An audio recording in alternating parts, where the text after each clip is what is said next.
আজকে দারুণ নাস্তার রেসিপি নিয়ে আসলাম পরোটা। তো লবণ আর তেল দিয়ে আগে মাখিয়ে নিছি ময়দাটা, আর একটু হালকা গরম পানি দিয়ে গুলিয়ে ডো বানিয়ে নিছি। এখন বেলবো।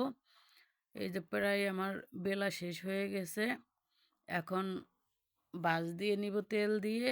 এই যে তেল দিয়ে ভাঁজ দিয়ে নিলে পরোটাটা একটু নরম হয়, আর গরম পানি দিলেও পরোটা নরম হয়। তাই একটু হালকা কুসুম গরম পানি দিয়ে পরোটাটা গুলছি, মানে কাইটা গুলছি।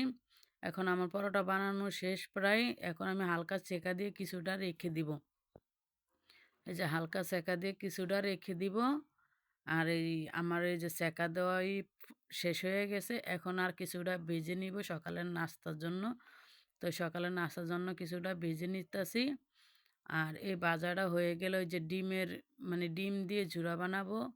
তো এই যে টমেটো আর এই যে কাঁচামরিচ, পেঁয়াজ, টমেটো আর হলো 2টি ডিম দিয়ে এই যে ডিমের ঝুরি বানালাম। এটা দিয়ে পরোটা খেতে খুবই মজা লাগে।